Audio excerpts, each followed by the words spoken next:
Olá, paz do Senhor Jesus, uma boa noite, tudo bem com vocês? Quero agradecer mais uma vez por vocês estar aqui conosco, como é importante ter a sua presença. Nosso objetivo aqui, como todos os nossos DNA Live, é engrandecer o nome de Cristo e trazer esclarecimento para você que tem dúvida. Então a gente vai começar e vai pedir para você o que a gente sempre pede. Em primeiro lugar de tudo, para uns minutinhos, para uma hora e pouquinho para ouvir essa live, porque eu tenho certeza que alguém ou você mesmo vai precisar saber sobre isso. E para a gente começar, hoje a gente vai falar sobre Setembro Amarelo. E partindo sobre o assunto Setembro Amarelo, eu quero ler para você o que é o Setembro Amarelo. Muito se fala e eu mesmo aprendi muito sobre isso. Então eu queria ler para você o que é Setembro Amarelo. Desde 2014, a Associação Brasileira de Psiquiatria, em parceria com o Conselho Federal de Medicina, organiza nacionalmente o Setembro Amarelo.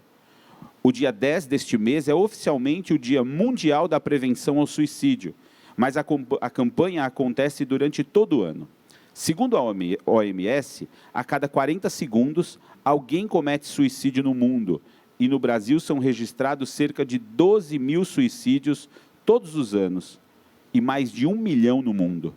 Trata-se de uma triste realidade que registra cada vez mais casos, principalmente entre os jovens. Eu aprendi isso e quero ensinar você isso. Você sabe de onde que surgiu essa história do Setembro Amarelo?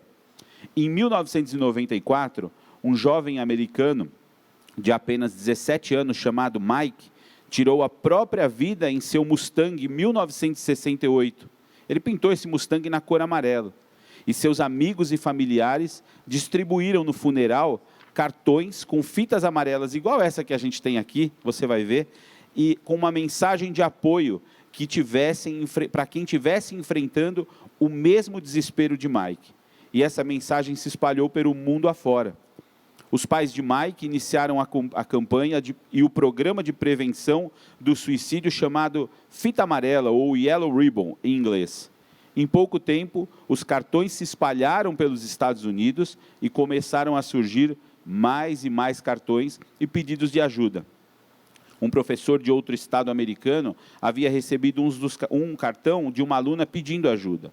Resumindo a história, por conta da grande repercussão do caso, a fita amarela foi escolhida como símbolo do programa que incentiva aqueles que têm pensamento suicida e precisam de ajuda.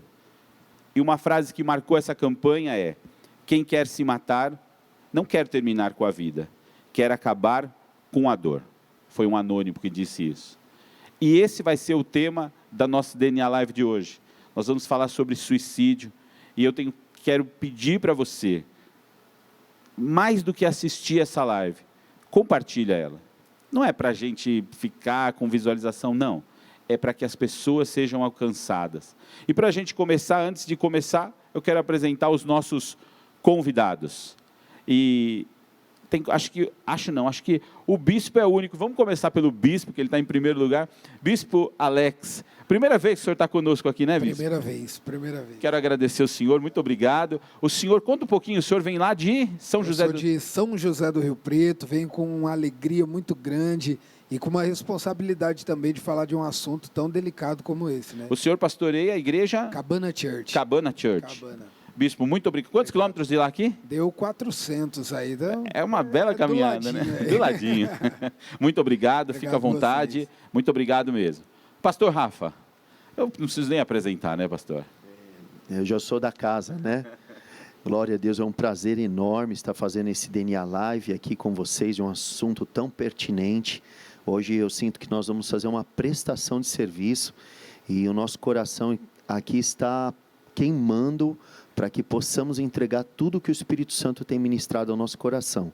E de antemão também já quero aqui congratular, estou muito feliz de receber aqui na casa o Bispo Alex, que me recebeu de uma forma muito especial lá na Cabana, no mês de janeiro nós estivemos lá, né? Janeiro. E hoje ele está aqui conosco, esse amigo querido, seja muito bem-vindo, Bispo. Obrigado mesmo. Amém. Inclusive, vale dizer, né, Que ele vai estar amanhã conosco, Isso, esse servo de Deus precioso, tem uma história nessa cidade, né? Há 10 anos atrás o bispo apacentava aqui, Sim. na nossa região, aqui em Itu, e amanhã estará conosco pregando no 4º dia da campanha. É o meio da campanha dos filhos de Deus. Amém. Né? Aviva a tua obra no meio dos anos, Meu bispo. Deus. A responsabilidade é grande. É verdade. Mas eu sei que você está trazendo fogo de lá, Amém. né? Uma vida consagrada, um ministério abençoadíssimo. A Cabana é uma igreja exemplar, um avivamento tremendo naquela cidade, e nós somos muito gratos ao Senhor por termos esse laço, essa conexão. Amém, amém. O prazer e a alegria é minha estar aqui. Amém, querido.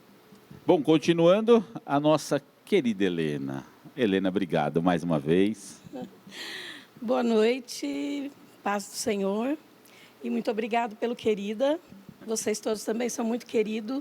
Eu chamo todo mundo de querido e não é demagogia, é porque eu sou assim mesmo, facinha, amo muito as pessoas, com muita facilidade, então todo mundo é querido para mim. Aí quando alguém me chama de querida, eu fico tão assim, viro um ursinho E carinhoso. eu nunca me atentei a isso, vai vendo. Eu me torno um ursinho Eu carinhoso. entendi então por que você é minha intercessora, porque toda conversa nossa termina, Deus abençoe, querida. Querida, é verdade. Essa é a palavra-chave.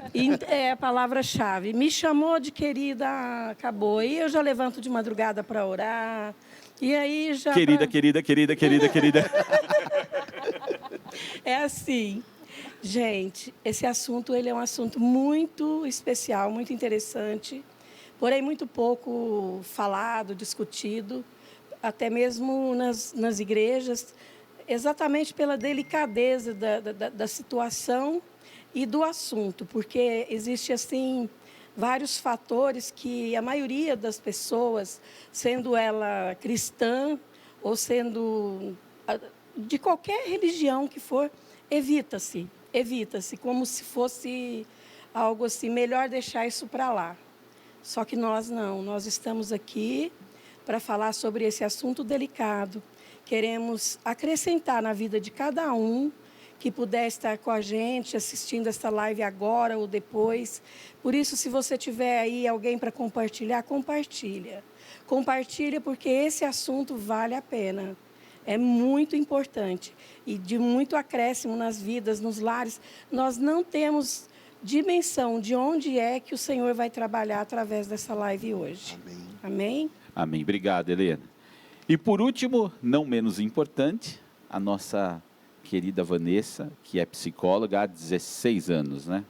Obrigado por ter vindo, viu? Eu que agradeço. Boa noite a todos. Paz do Senhor. É mais uma vez um prazer estar aqui.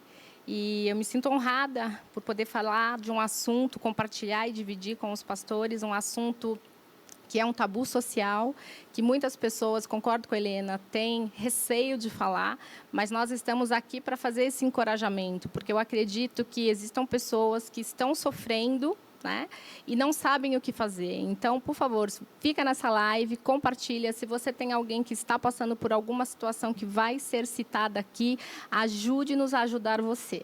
Muito obrigada. Amém. Amém. Bem, antes de qualquer coisa, eu tenho que te dizer o seguinte, nós vamos abrir, você pode fazer sua pergunta, mas você precisa tomar um cuidado com a sua pergunta. Qual é esse cuidado? Muita gente assiste a nossa live e abre grupos para transmitir. Então, se você está transmitindo, está vendo isso de um grupo, não adianta você fazer sua pergunta aí, porque a gente não vai conseguir responder. Se você tem uma pergunta e tem dúvida, você precisa entrar nas redes sociais da Igreja DNA, tanto no Facebook quanto no YouTube. Faz a sua pergunta lá e a gente vai fazer de tudo para responder. Amém? Vamos lá? Vamos lá. Então, vamos começar pela nossa primeira pergunta. E eu vou começar isso pela nossa psicóloga. O que é suicídio? Tá. Essa é uma pergunta muito difícil, inclusive, de ser respondida, porque a definição é a perda da vontade de viver, né? O indivíduo ele perde o discernimento, a vontade de viver e comete a interrupção da vida. Mas ela não é algo que surge do nada, né? Não é algo que a pessoa acorda e fala, não, eu quero encerrar com a minha vida. A gente precisa contextualizar tudo isso. Mas a gente pode resumir que o suicídio é a perda total da vontade de viver, que é muito diferente de querer morrer. Eu quero terminar com o sofrimento. Então, isso é muito importante a gente discriminar. É o sofrimento eminente, é uma opressão, vem acompanhado, sim, de uma depressão muito intensa, ela é constante, então a pessoa ela não suporta, não cabe dentro dela. Então, eu não penso em acabar com o problema, eu preciso terminar com essa situação. Então, assim a gente pode começar a definir o suicídio. Antigamente, pastores, era compreendido que 96% das pessoas eram acometidas de transtornos mentais. Hoje em dia, a gente não pode fazer simplesmente essa afirmação tão resumida, porque nós temos causas infinitas a despeito do suicídio. Inclusive, aqui, os pastores estarão falando da questão espiritual, que é muito pertinente. Então, a gente não pode resumir só a questão do transtorno mental, mas ele precisa ser considerado também. Legal. Eu ainda vou continuar com você te fazendo essa pergunta, para a gente fazer a cama do que a gente vai falar. E quais são as causas do suicídio? Tá. Para a gente olhar para o suicídio, a gente precisa entender os sintomas mais evidentes manifestos. Porque se a gente começar a pensar em causas, a gente pode pensar numa depressão, num falecimento, numa perda de um ente querido, num diagnóstico de uma doença terminal. A gente pode pensar em pessoas que fazem uso de entorpecentes, uma crise financeira, por exemplo, essa pandemia que ainda estamos vivendo, uma ruptura no lar, uma separação. Então, assim, as causas podem ser infinitas. Uma possessão espiritual, sim, também eu considero. Mas a gente tem que entender que quando a pessoa ela começa a apresentar sintomas, a gente não vê a causa. Então, às vezes, eu começo a apresentar uma tristeza profunda, uma automutilação, abuso de entorpecentes, de substâncias, eu não tenho vontade de trabalhar, de acordar, de viver. Eu posso apresentar uma labilidade de humor, ora eu estou rindo, ora eu estou irritada, um distúrbio do sono. Tem pessoas que acordam constantemente, 3, 4 da manhã, isso tem uma explicação. Então, as causas, a gente precisa entender que o mais importante é o sintoma no começo, porque a minha preocupação é resgatar esta pessoa. Depois a gente vai entender o contexto que ela está inserida. Por exemplo, o uso de substâncias, mas a gente tem também o bullying hoje, que é muito comum entre os jovens. A gente pode falar de uma depressão infantil, tem crianças com pensamentos suicidas. Nós temos a questão da sexualidade também, as dúvidas. Então, as causas são infinitas. A culpa também, né? Sim, sim. Isso é apresentado como um sintoma, tanta culpa, é um temor, e é irracional, o medo é irracional, porque você tenta descrever isso, construir isso com a pessoa, ela não consegue explicar, é inenarrável. Eu só preciso eliminar essa dor e esse sofrimento. Eu costumo dizer que o suicida ou a pessoa que está sofrendo de opressão, ela não tem a página seguinte do dia, não tem a perspectiva do futuro, não tem o dia seguinte. Eu preciso eliminar com o sofrimento. Porque se eu consigo pensar na perspectiva, eu posso criar estratégias para sair daquele sofrimento. Só que a pessoa está completamente perturbada. Legal. Bispo, o senhor estava contando algumas coisas para a gente lá atrás, e o senhor teve alguma vivência com alguém que passou por algum problema de depressão? Sim. Não que necessariamente culminou por um suicídio, mas o senhor é pastor de uma igreja grande. O que o senhor fala para alguém que está passando por esse momento de depressão, principalmente? Eu acho que hoje, na verdade, não existe alguém que não tenha um contato com alguém com depressão, né? Igual a doutora estava falando aqui, até crianças com depressão. Então, acho que a primeira coisa é a gente entender que não se trata de uma frescura, né?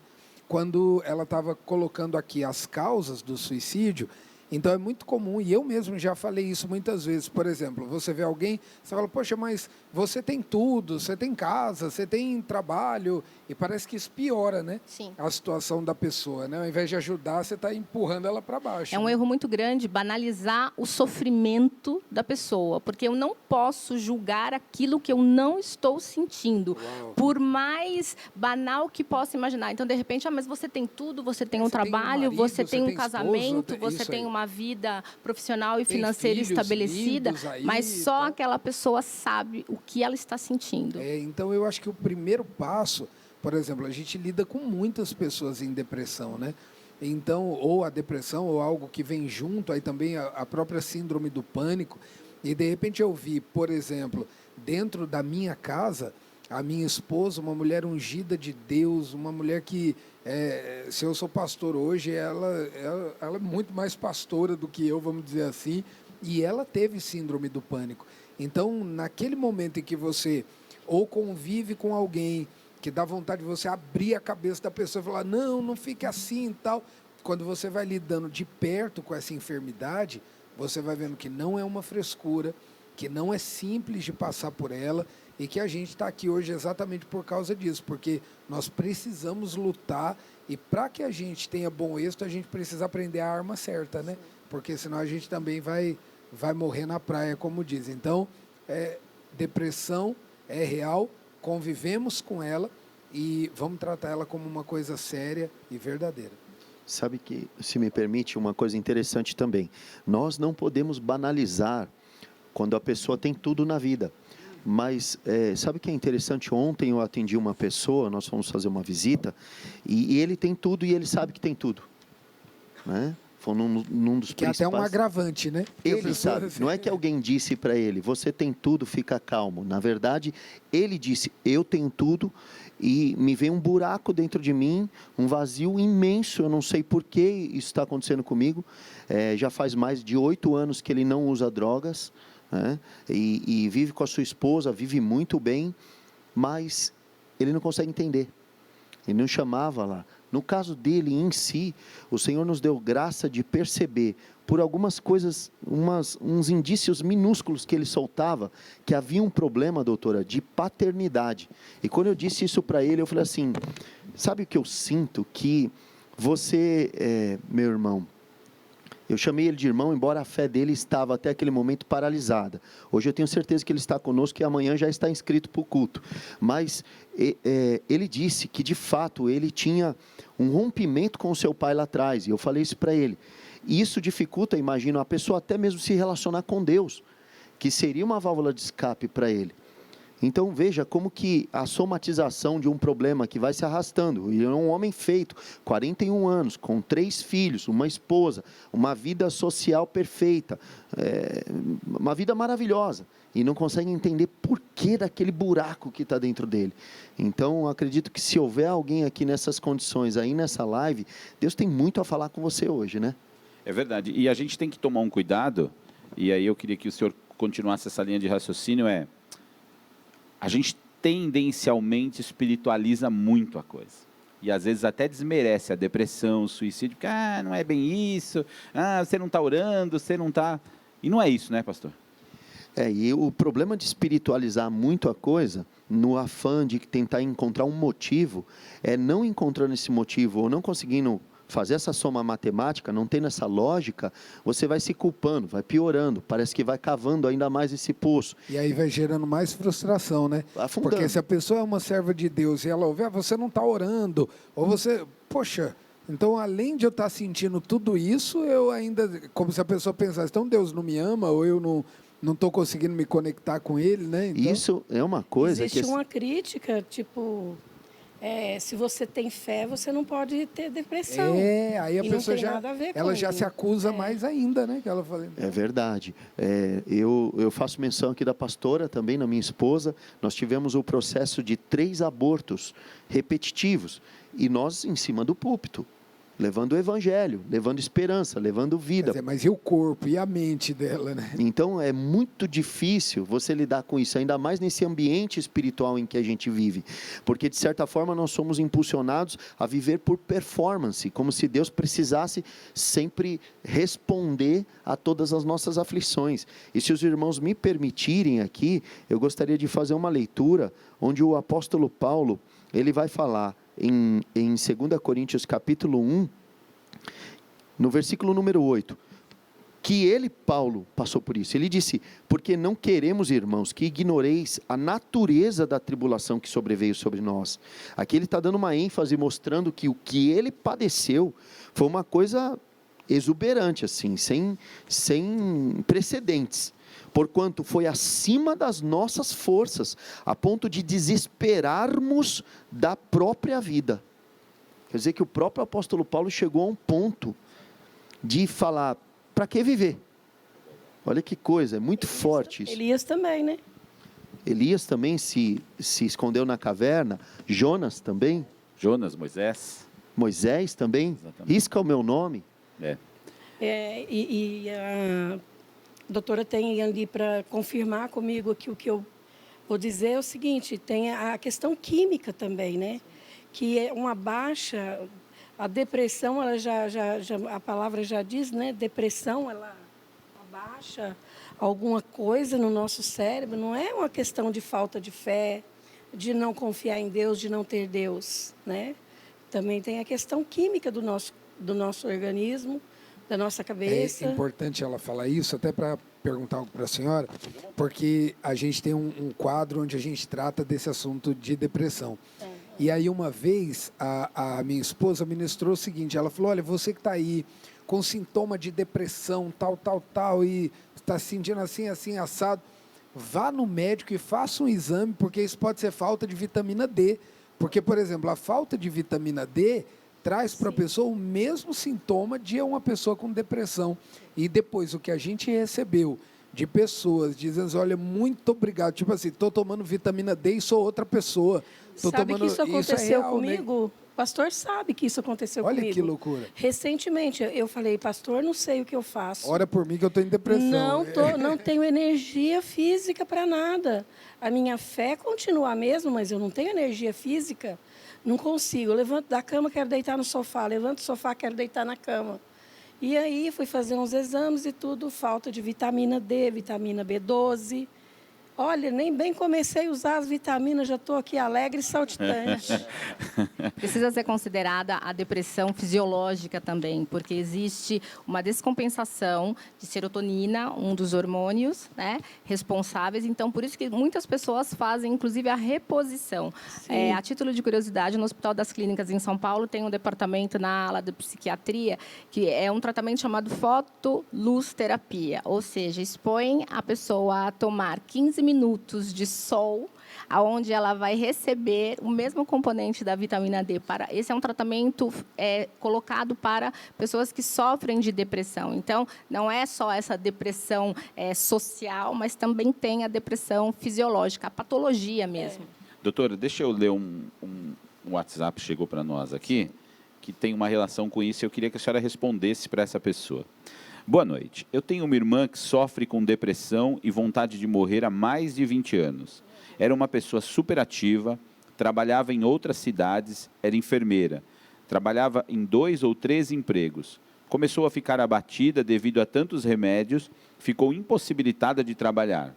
Já está vivendo de Bolsa Família de R$ 90 por mês e parece que se acomodou. Foi para a igreja durante uns anos e não mostrou interesse em mudar. Vive de doações e ajudas. Nós não sabemos mais o que fazer. O que fazer? O que a senhora, como psicóloga, recomendaria? A leitura desse depoimento, a gente vê uma pessoa em declínio, né? É a perda da vontade, não é nem só do emprego, mas de trabalhar, de exercer uma função, é o uso da medicação e a gente não sabe se esse uso é adequado ou não, se ele está ajustado ou não, porque tem pessoas que começam a tomar um remédio e vai tomando e não ajusta, e não vai numa consulta, não busca um profissional. Então, eu acredito que essa pessoa precisa buscar auxílio, sim, porque 20 anos sofrendo, inclusive com ideias suicidas, nesse caso, eu vou dizer que Deus é muito bondoso com essa pessoa, porque são 20 anos, né? Essa pessoa provavelmente não é tão intenso, mas ela precisa buscar ajuda, sim. A gente precisa fazer uma série, não só uma avaliação, critério diagnóstico psicológico, mas seria interessante ela passar com profissionais para fazer uma bateria de exames, com certeza. O que nós sempre dizemos aqui, nós estamos aqui para te ajudar nesse momento de DNA Live, mas para te ajudar depois também. Você pode contar conosco, pode mandar seu WhatsApp para as mídias da igreja, de repente você quer fazer uma coisa. A gente pode colocar aquele telefone? Já está? Já está. Já está, legal. Já está o telefone. Esse telefone que está aí, manda, é uma coisa particular, ninguém vai querer saber do seu problema, e isso vai chegar. Nós temos psicólogos, pastores que atendem aqui, e a gente pode te ajudar com isso. Amém? Bom, vamos para a pergunta Pastor Rafael, que é o pastor da igreja, então a mais difícil vai para o senhor. Só sobra para nós. Viu? À luz da palavra, o que acontece quando uma pessoa se suicida? É pecado? Perde a salvação? Vai para o inferno? É bem polêmico isso, né? Como tudo, né, nesse assunto é tudo muito espinhoso.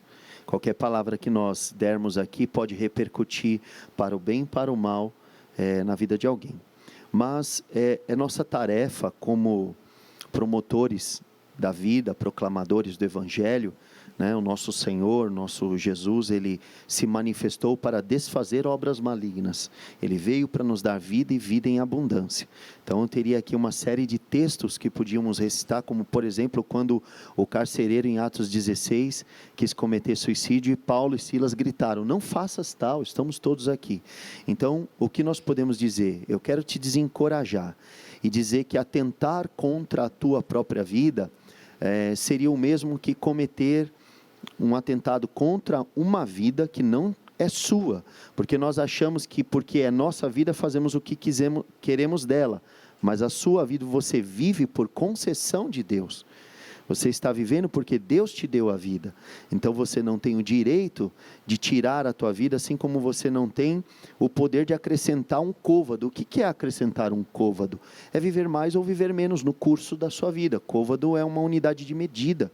Então o Senhor está dizendo para você, não te compete saber ou determinar quando vai ser. Por exemplo, Pedro quis se sacrificar, antecipando o seu martírio ali, defendendo o Senhor. Mas na hora H ele fraquejou e não conseguiu, e negou o Senhor 3 vezes. Mas o Senhor garante, porque não compete a ele, que no final da vida dele, Deus tem um plano pré-estabelecido de martírio para Pedro, significando com que tipo de morte ele haveria de glorificar o Senhor. Então a nossa vida está à mercê do nosso Senhor, não te compete, mesmo em meio ao seu sofrimento, você diz, mas eu tenho sofrido tanto, por que continuar a viver? Você deve continuar a viver porque não te compete matar a si mesmo, como não te compete matar a ninguém, tirar a vida de ninguém.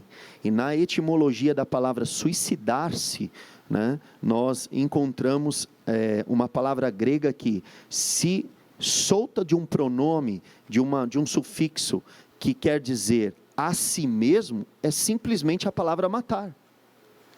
E nós temos expressamente uma ordem do Senhor, em Êxodo 20, não matarás. Então quem desacata, desobedece ao Senhor, de uma forma bem simplória, que sem entrar muito no complexo de cada um em si, né? Mas ele está cometendo um ato de pecado contra o Senhor, atentando contra a vida. Então, nós entendemos sim que é pecado, e sendo pecado, muito provavelmente, né, essa pessoa poderá ser condenada, ficar de fora da Nova Jerusalém, da salvação. O que é ficar de fora é uma metáfora para dizer ser condenado e ser lançada no inferno. Então é muito sério isso. Então pondere que não é o que o Senhor tem para você. Me permita dizer, talvez, vou pontuar uma coisa aqui, talvez fora de tempo, mas eu preciso falar para que isso não se perca. Você que está nos assistindo e chegou até esse momento dessa live e vê que a gente está tentando tratar com muita seriedade, tentando ser bem analítico nesse ponto. Mas uma coisa que eu quero te advertir, como muitos homens de Deus, aquela hora a gente citou alguns, ainda tem Davi, né? Quantas coisas Davi passou que ele... É verdade.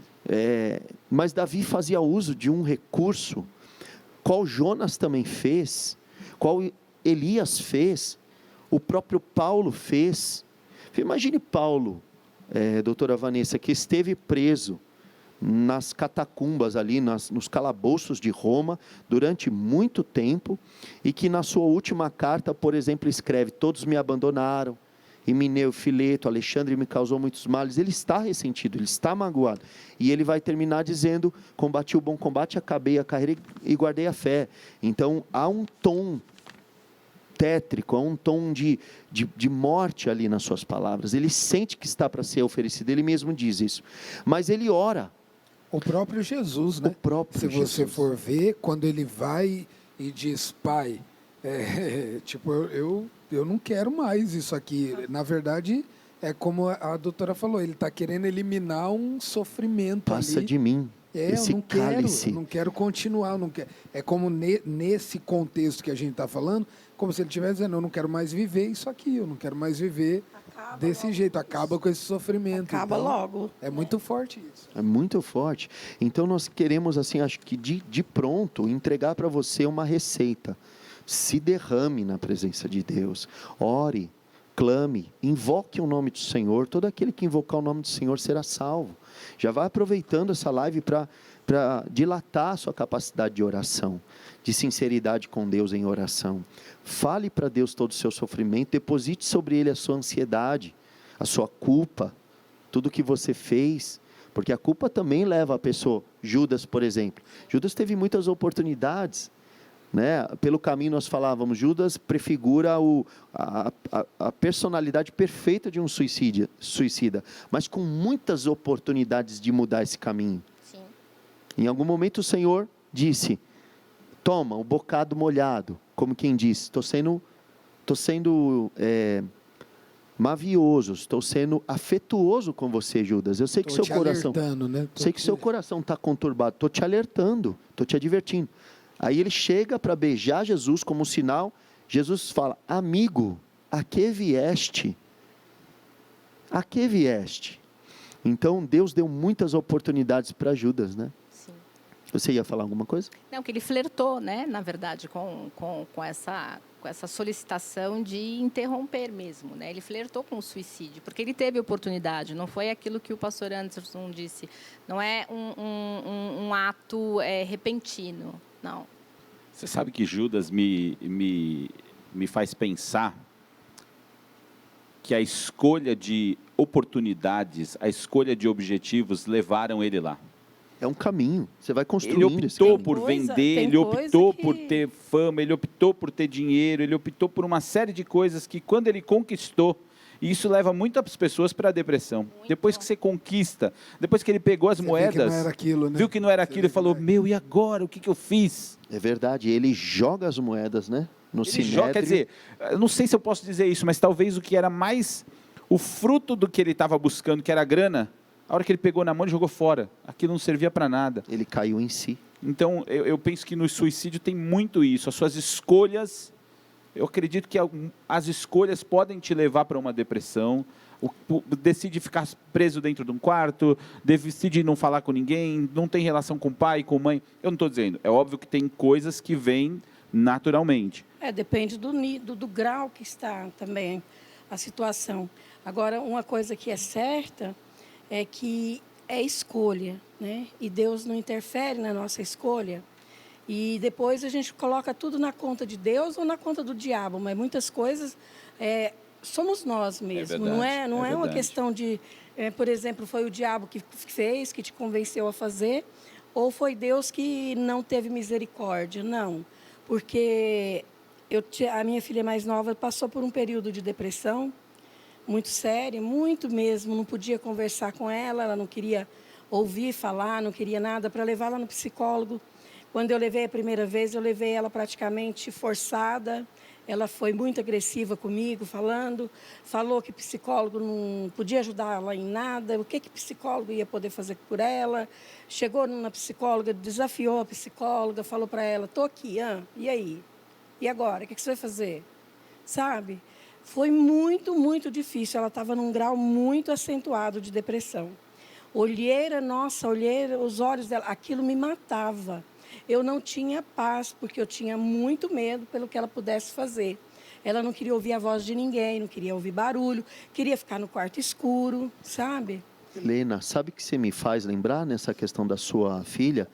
Que o próprio Deus chegou para Jonas e disse assim, é razoável este teu ressentimento?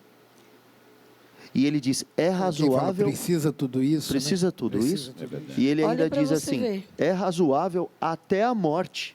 Ou seja, eu vou ficar, como a sua filha ficou naquele momento, eu vou ficar ressentido até a hora que minha vida acabar. E aí eu tinha muito temor, eu não trabalhava em paz, eu não dormia e não sabia o que fazer. Talvez algum pai, mãe que está me ouvindo agora possa ter passado ou estar passando por isso. É a pior coisa. Porque se o seu filho tem dor, você pega e leva ele para o médico. Chega lá no médico, aquela dor, uma medicação não vai resolver, tem uma cirurgia.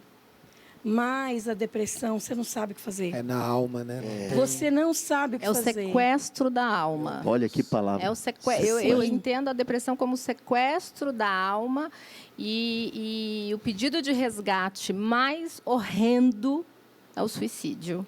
É um cárcere do Por sofrimento. exemplo, o pânico, quando a minha esposa teve, foi na gestação. Então, a gente vem de uma história de milagre, a gente era estéril, 13 anos tentando engravidar, sempre negativo. Fizemos 2 inseminações e nada, e negativo. Quando ela engravidou de maneira natural, depois é que a gente foi entender isso, tratando com psicólogos e tudo.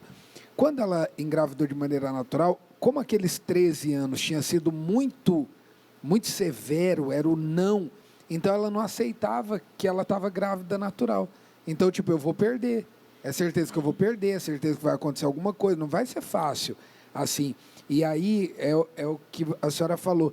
Ela chegava a ir para o hospital e quando ela examinava e o médico dizia que ela não tinha nada, ela falava para o médico, é impossível não ter nada, eu estou sentindo, está aqui, ó. Por causa estava conformada, moldada aqui. Não, ela ia com todos os sintomas de quem estava, sei lá, infartando. Chegava lá, eletro normal, pressão normal. O e ela pior dizia, é que a pessoa sente tudo, os sintomas. Todos. Então é muito engraçado, né? Porque é como a senhora falou, ela não estava sentindo, assim, não tinha um remédio para curar aquilo, mas ela estava sentindo. Então é na alma mesmo, né? Quando eu a levei forçada, então eu estou falando isso, eu estou aconselhando sim, pai e mãe, se não querem ir, a pessoa não quiser ir, leve, tem que levar, é preciso socorrer, o psicólogo vai ajudar, a terapia junto com um tratamento, talvez, se for um caso mais elevado, mais sério, mais profundo,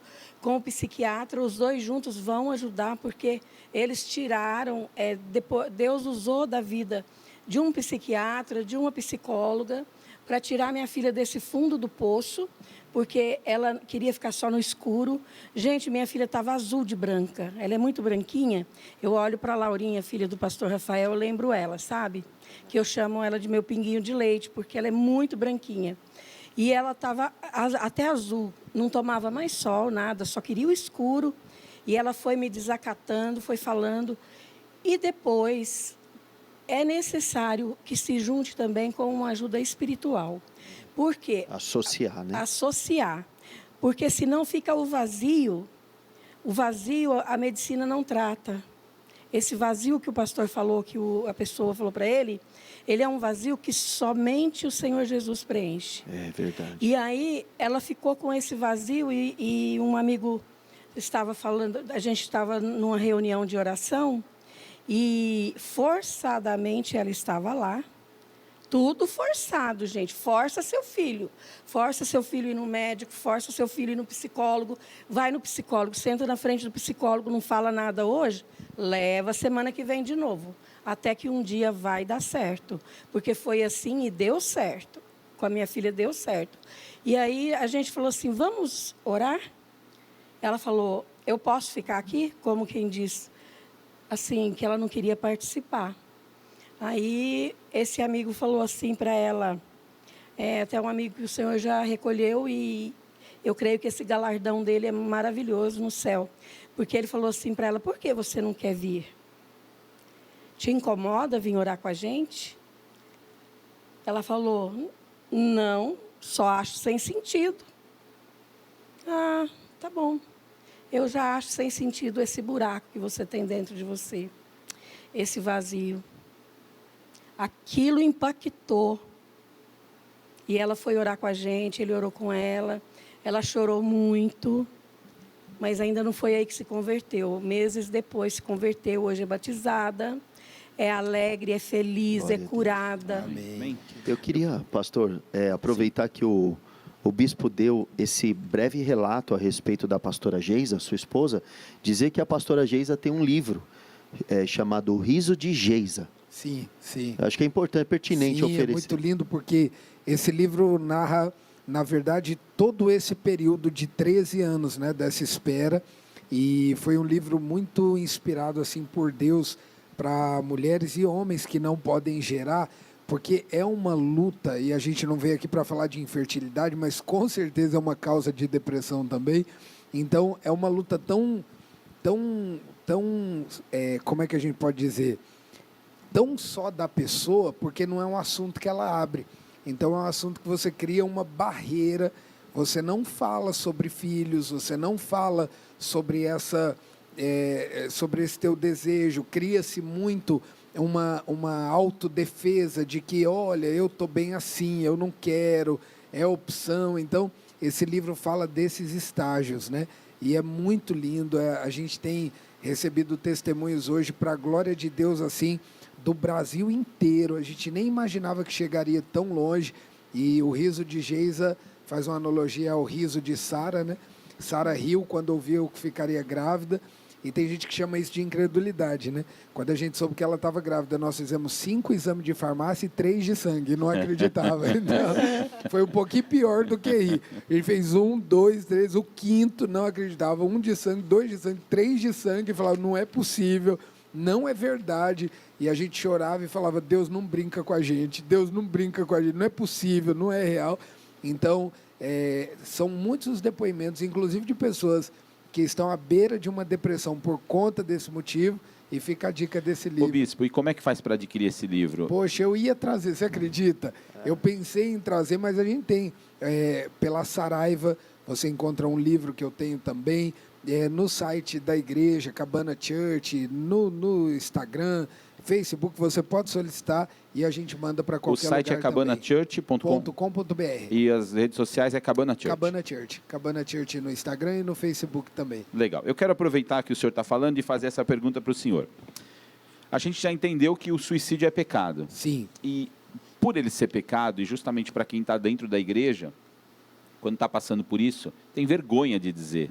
Eu não vou falar que eu estou passando por isso, porque o pastor vai falar que eu estou pecando. Blá, blá, blá. Sim. A pergunta é, o que a gente pode dizer para pessoas com este pensamento suicida, que estão dentro da igreja? Queria que o senhor falasse fora também, mas queria que o senhor falasse o que a gente pode falar para uma ovelha que está passando por isso. Eu acho que o principal, não sofra sozinho, né? Porque, de repente, você é surpreendido, como a gente viu muitos casos já, alguns casos trazem um sintoma, um alerta, mas outros casos são de pessoas que você não acredita, né? Verdade. Você olha de fora e está tudo bem, porque ninguém é obrigado a saber da tua dor, principalmente quem é ovelha, tem um pouquinho do sentimento de que o pastor é obrigado a saber se ele está bem ou mal.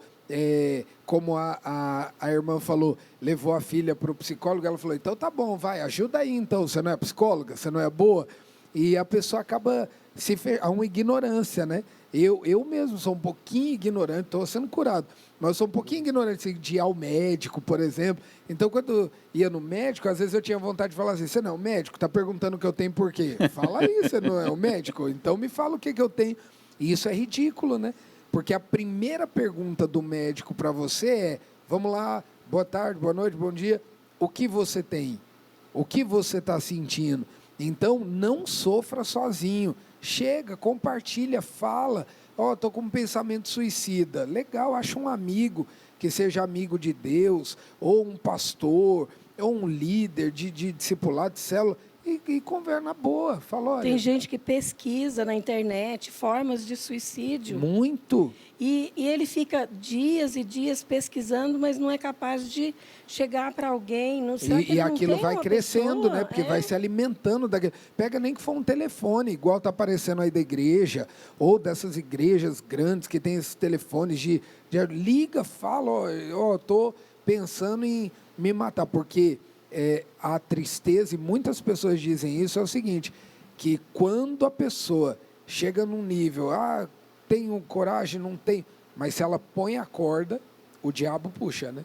É mais ou menos isso, né? O que a gente tem que considerar é que não é nenhuma covardia, nenhuma coragem. Há um sofrimento, não Muito tem um grande. perfil assim específico.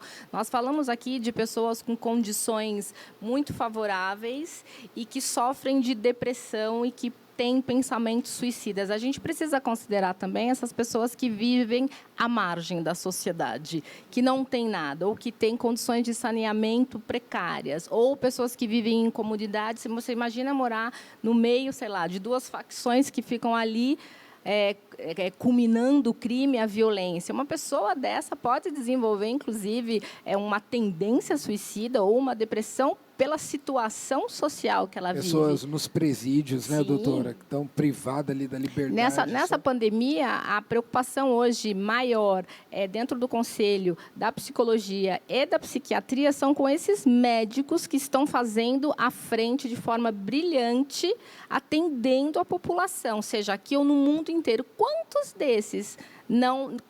não estão sofrendo já de síndrome de pânico, minimamente de sintomas coronários, não estão conseguindo dormir? E aí você fala, mas é um profissional acho que, pra falar da a verdade, saúde. são quase todos nós, né? De março para cá, eu acho que quem não teve um sintoma É verdade mesmo. não vou dizer de depressão, mas pelo menos de ansiedade, Sim. eu não vou generalizar, mas eu acho que está mentindo. Porque A gente, Provavelmente, seus pacientes, o número de pacientes aumentou bastante. Sim, a procura muito grande. E a gente precisa, sim, de ajuda psicológica Muito, para aguentar muito. uma mudança nós tão recebemos repentina, né? uma mensagem aqui de um site que chama World Matters, que ele faz a contagem. E até hoje, nesse minuto, às 19h32, 714.249 pessoas praticaram o suicídio meu Deus. no mundo. Meu Deus. Senhor. Em qual tempo?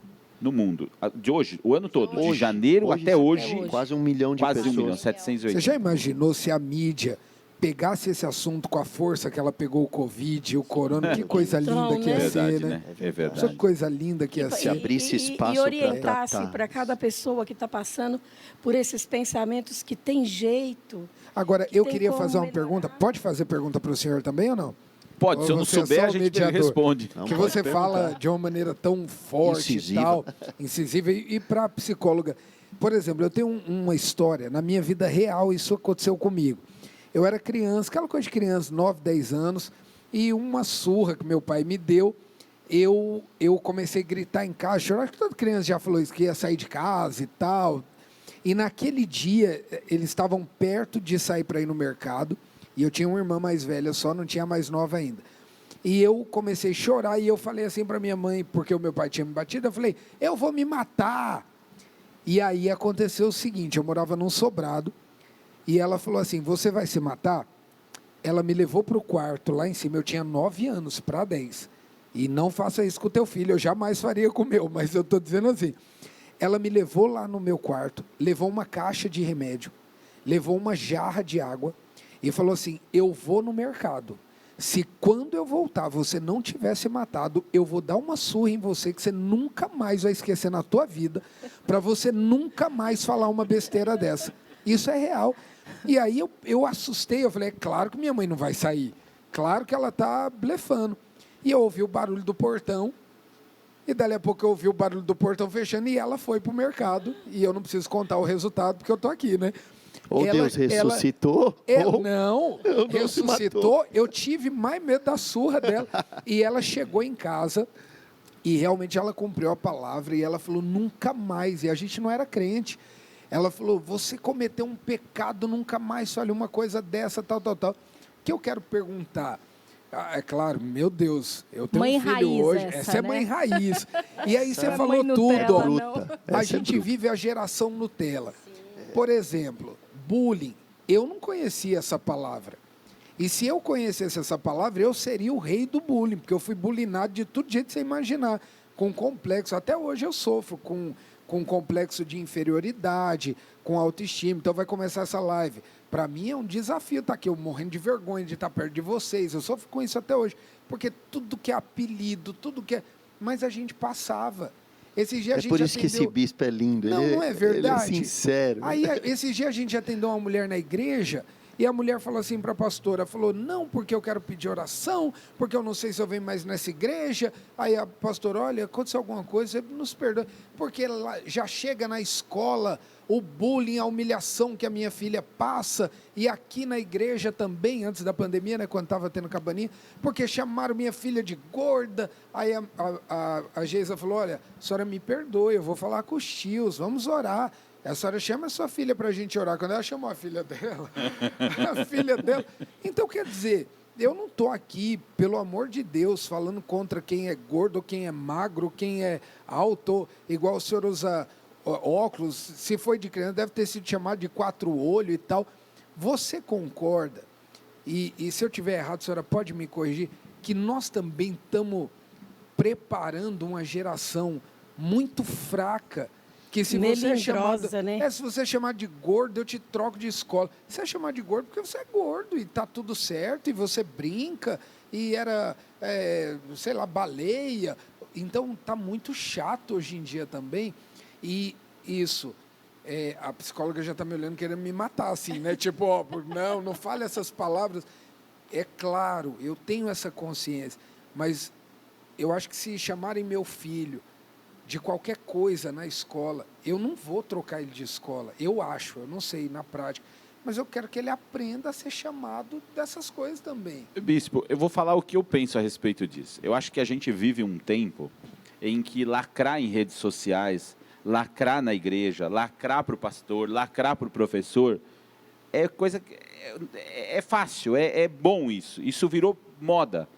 Se você vai numa igreja ou vai numa escola e você lacra para um professor seu para crescer e para postar numa rede social, pronto, você já atingiu o seu objetivo. Acredito que isso é fruto, e desculpe se você tem um outro viés, mas o meu viés é esse, isso é fruto do que a gente vem passando em 14, 15, 16 anos de esquerda no Brasil. A gente vê o que está acontecendo. Hoje a família constituída é o que menos é bom para a sociedade. Né? Que menos importa. Né? Exatamente. Então eu creio que assim, a gente vive, e um dos próximos temas da nossa live vai ser falar sobre feminismo, sobre esse mimimi miserável que qualquer coisa que você faz hoje, meu Deus, o pastor me mostrou um vídeo esses dias aí que agora você não vai poder mais chamar menino, vai ser menine, por causa do gênero. Que é isso? É louco. Então assim, e o pior de tudo é que isso cai no colo nosso, porque a gente está aqui falando uma coisa que precisa ser dita, enquanto os esquerdistas, aqueles que estão do outro lado, falando, mas para que você está falando isso? Não tem nada a ver, você não precisa dizer isso. Então eu acredito que isso é fruto de um implemento social na nossa cultura, porque é impressionante o que você vive. E eu concordo com o senhor, quer dizer, se olhar para mim e falar, você é gordo, eu sou gordo mesmo, acabou, pronto. Quer dizer, se te incomoda, você vai fazer alguma coisa por isso, mas não desenvolver uma depressão, por exemplo, cabeçudo, eu sou cabeçudo, fui chamado assim minha vida toda. Eu vou estar em depressão porque eu tenho cabeça grande? Antigamente, as pessoas eram mais preparadas para lidar com as situações cotidianas. Eu entendo que a sociedade ela está doente. Tem uma libertinagem e uma inversão de papéis enorme. No consultório é muito comum. E de valores também, Só que ao invés dessa libertinagem formar pessoas mais fortes, não, então já que não, fragilizadas. agora é o contrário. Fragilizadas. A resiliência. Padrão mimadas. também, né, doutora? Padrão de pessoa. Quem foge do padrão acaba sendo criticado. Fica e as triste pessoas e tal. não aceitam crítica, porque essa geração não é uma geração que pode ser criticada em nada. Não pode haver frustração. Não tem. Pai hoje não frustra mais. Igual né? essa mãe que falou que ia sair da igreja. Ela está acabando com a filha dela, né? Sim. Antigamente, quando uma professora ou uma diretora dava uma advertência para uma criança, eu falo isso, vou fazer 44 anos, então eu já ia tremendo para levar para minha mãe, porque ela tinha que assinar. E, normalmente, o assunto era, não, mas se a sua professora fez isso, é porque realmente você estava merecendo. Eu levava uma outra Hoje coça. é o contrário. Não, mas hoje o pai vai para a escola. Quem é você para... Quem é você? Diz respeito à Está autoridade. destruindo o filho, né? Tá destruindo. Respeito à autoridade, a figura do professor, não há mais respeito. Hoje há uma valorização na desmoralização total da família, em programas de TV, nas redes sociais, é extremamente violento. Hoje, a gente tem um número de crimes feitos, né, que ocorrem pela internet, são cybercrimes tremendos. Então, hoje, o bullying hoje é algo, não é uma novidade, mas antigamente nós tínhamos suporte para lidar com isso. Nem chamava, a gente vai falar de assédio moral, na verdade, mas hoje em dia, qualquer coisa, eu me sinto bullyingado, porque as pessoas vivem pelo like. Eu preciso, como o pastor disse, eu tenho que lacrar, eu tenho que ter tantos likes. Autoafirmação, uma pessoa me perguntou, mas por que você deixa o seu perfil privado? Por que você não abre o seu perfil da rede social para você ter mais um número de pessoas? Eu falei, mas eu faço o quê com isso? Quer dizer, eu não tenho... Acrescenta o quê, né? Exato. Então, as pessoas elas estão se alimentando de futilidades. E depois a repercussão disso, quando tem uma frustração, é na mesma proporção. Eu acho que isso potencializa também. Às vezes eu falo demais e depois a Viane puxa minha orelha, mas eu acho que isso potencializa, porque a minha pergunta é, há 15 anos atrás, o que era ter depressão? E hoje, o que é ter depressão? Porque está virando também quase tipo igual aquela época da virose, né? Tudo é virose. Tudo é virose. E infelizmente também tem esse cuidado, né? Tudo é depressão. Calma aí, né? Porque realmente ela existe, ela é real, mas não é qualquer tristeza, porque tem dia que eu acordo triste, tem dia que eu acordo sem vontade, com vontade de chorar. Isso não significa que eu estou em depressão também. Às vezes a gente tem angústias e não é depressão. Né? E a ideia de falar tudo isso não é desqualificar uma pessoa que comete o suicídio. Sem dúvida. É mais mostrar para quem está aí nos acompanhando que deve-se haver um filtro sobre as estações emocionais da nossa vida. Eu acho que, assim, o diabo, ele sugestiona muito uma situação. Ele sugestiona. Vai lá, você não vale mais nada. Quantas vezes a gente vai orar por pessoas e a gente percebe que o diabo está falando isso na cabeça dela? Inclusive, quando você colocou a palavra suicídio e pecado na mesma pergunta, é importante entender uma coisa, acho que nós podemos falar isso agora, né? Que todas as vezes que a palavra pecado aparece, a palavra diabo está implícita. É verdade. Né? Porque não tem como o maligno... Dele, né? É dele, né? É dele, né? Ele mesmo fomentou o pecado. E ele incitou o próprio Senhor Jesus a pecar. Alguém vai dizer que a tentação não foi do deserto, Jesus não sofreu ela. Eu não acredito nisso. Eu acredito que Jesus foi para ser tentado pelo diabo. Se ele não tivesse sofrido, não poderia dizer que foi tentado. Tanto é que Hebreus capítulo 2 diz que ele se torna o nosso fiel sumo sacerdote por aquilo que foi tentado, e sendo tentado padeceu, mas sem pecado. Então é importante compreendermos que quando o inimigo aparece ali na segunda tentação, ele fala para o Senhor Jesus, ele coloca Jesus no alto do pináculo do templo e diz... lança-te daí abaixo. Isso é uma tentação? Porque está escrito, dará ordem aos teus anjos. Então, se nós analisarmos que nós estamos num ambiente, numa sociedade, onde não há resiliência, onde as pessoas não conseguem suportar críticas, onde tem muitas adversidades, e o inimigo continua sendo o inimigo, é o prato feito, né? É um terreno fértil. Van, eu queria te perguntar uma coisa que chegou aqui. Depressão pode ser hereditária? E a outra pergunta já também é, toda depressão resulta em suicídio ou ideias suicidas? Então, vamos lá.